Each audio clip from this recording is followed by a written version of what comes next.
Bonjour à toutes et à tous, chers amis et chers abonnés. Je suis très heureux de vous retrouver sur ma chaîne où je vais avec vous, où nous allons ensemble décortiquer quelques pépites tirées de mon grenier. Et notamment, si vous avez peut-être vu la miniature, nous allons parler de ce film Godzilla de Roland Emmerich. J'avais déjà parlé du Godzilla de Gareth Edwards, celui de 2014. J'avais envie de vous parler de celui de Emmerich qui avait été réalisé en 1998, qui est sorti le 20 mai 1998, avec aux manettes le réalisateur à l'époque de Independence Day, Stargate. À la musique, nous avons David Arnold, avec un budget de 125 millions de dollars et un casting assez hétéroclite puisque nous avons Matthew Broderick, nous avons Maria Pitillo, nous avons aussi Jean Reno et quelques acteurs français puisque aussi une bonne partie de ce film se trouve aussi avec des Français, hein. Mais aussi nous avons Hank Azaria, nous avons Vicky Lewis, nous avons Doug Savant, etc., etc. On peut citer aussi Michael Lerner, Kevin Dunn, Annabella Field, etc. Bref, c'est un gros blockbuster américain qui, selon l'esprit de Emmerich, est là pour reprendre un petit peu le thème du Godzilla. Alors, certains ils vont y voir une trahison totale, hein. C'est vrai que si on regarde le film, bon, bah, c'est pas non plus, on n'est pas non plus dans le Godzilla, le monstre inventé par la Toho et les studios japonais. On est plutôt dans un monstre qui physiquement ressemble beaucoup plus, comme par hasard, un petit peu à Alien. Mais est-ce que ça en fait un mauvais film pour autant? Certains vont dire que oui, évidemment, parce qu'on ne reconnaît pas la patte japonaise et seuls les Japonais ont le droit de faire d'autres.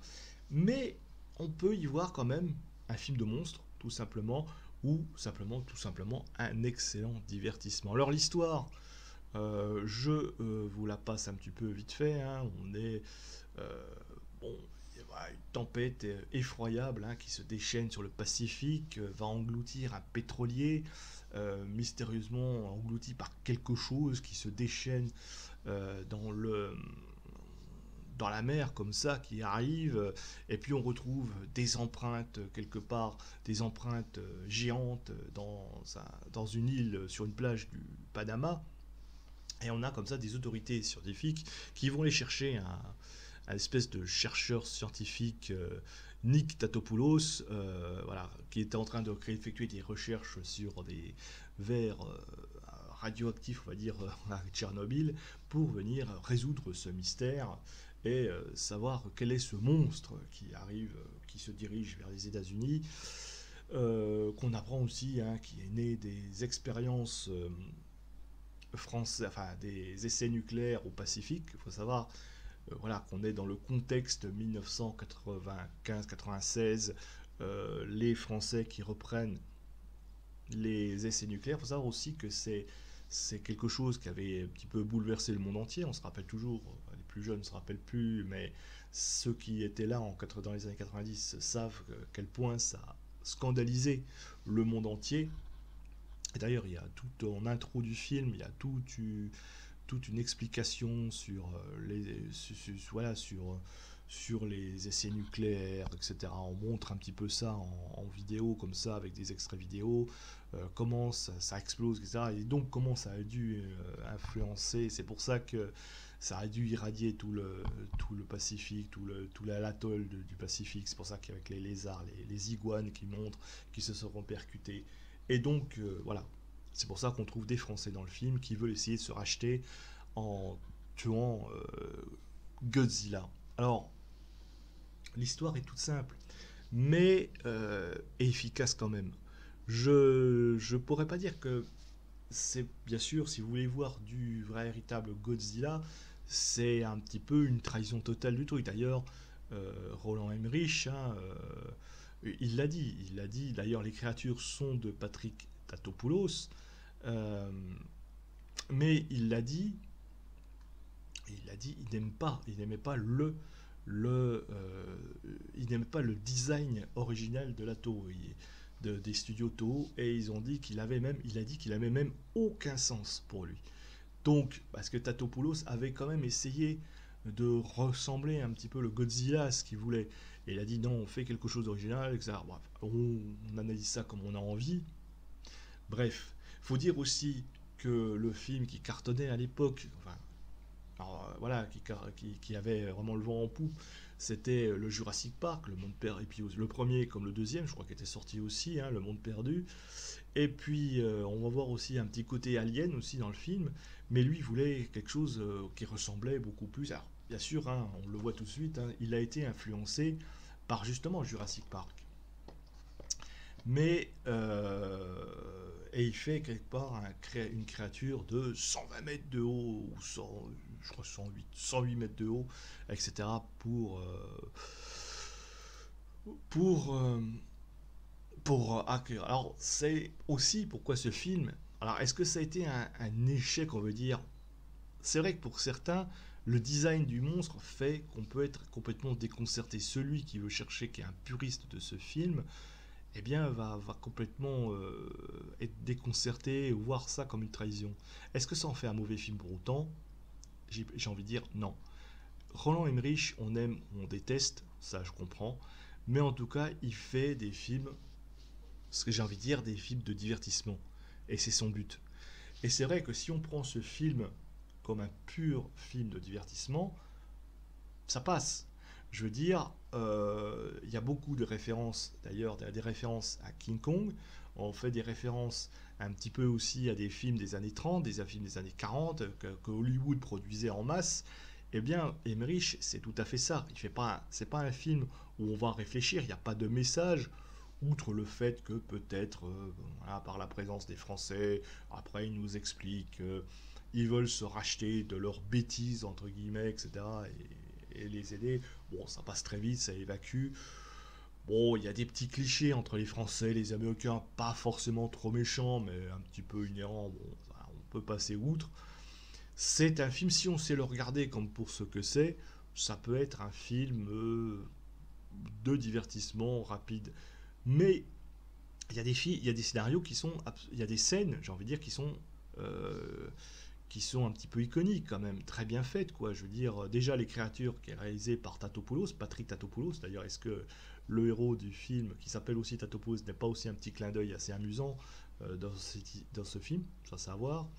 Euh, les courses-poursuites entre les hélicoptères qui sont filmés comme ça, avec en maquette, hein, mais tout dans les rues de New York, en version subjective derrière le monstre, c'est impressionnant. Et je peux vous dire que moi, l'ayant vu en salle, quand vous voyez ça en salle, avec ces-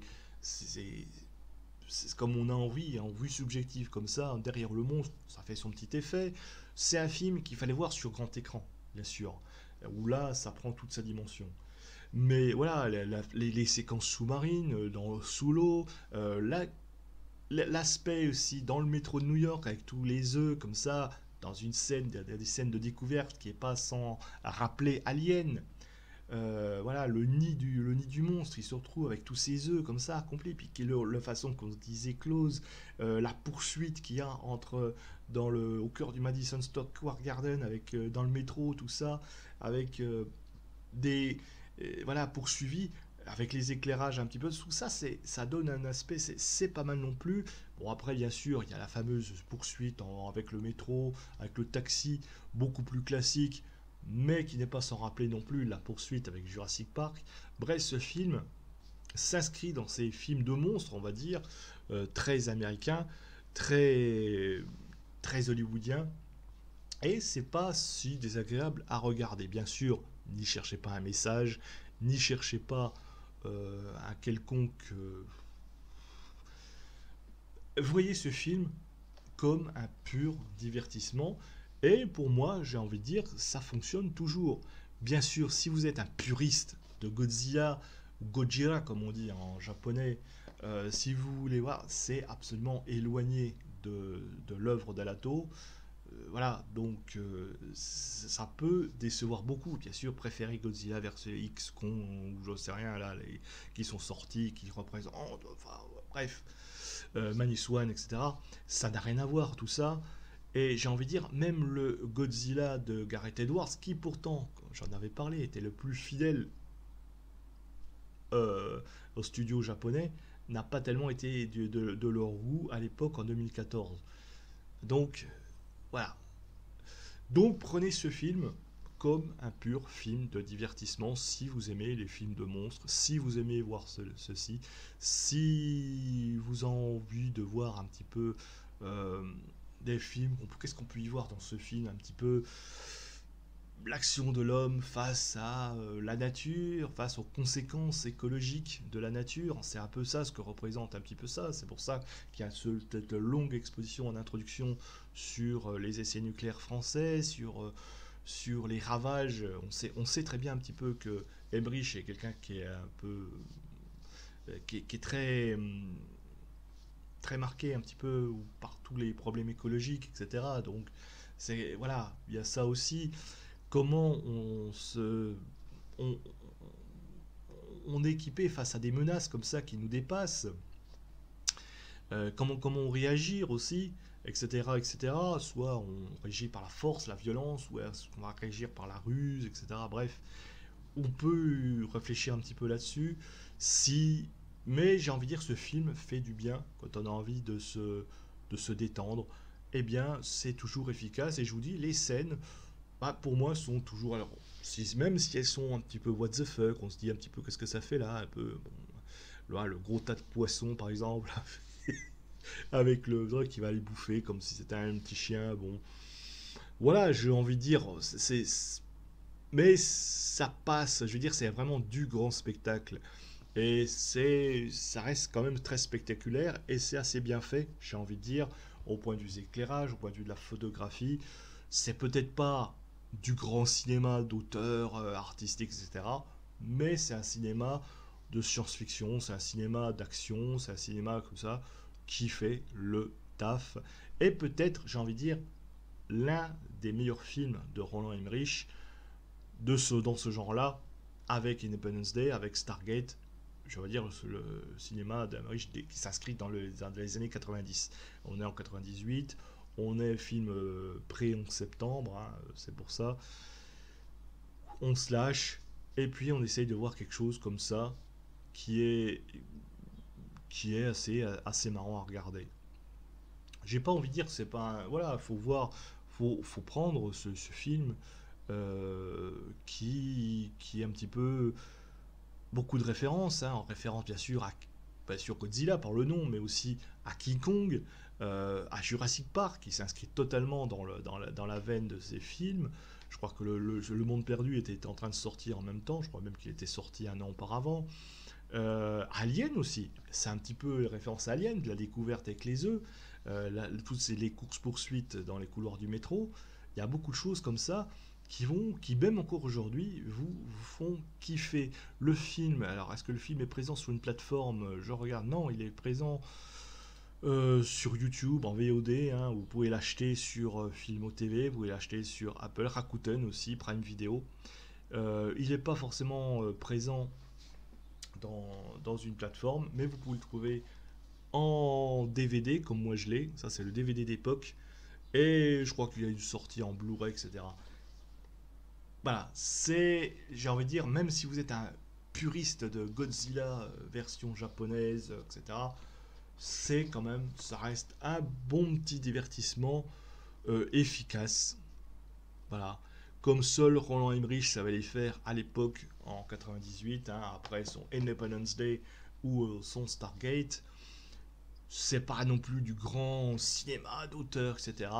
Mais pour un film qui vous détendra un petit peu entre deux trucs, ça fait le taf, et même encore aujourd'hui, même si on connaît, bon, si on l'a vu, si on le connaît par cœur. À voir donc Godzilla de Roland Emmerich. Petit divertissement sympa, petit film avec des effets spéciaux spectaculaires.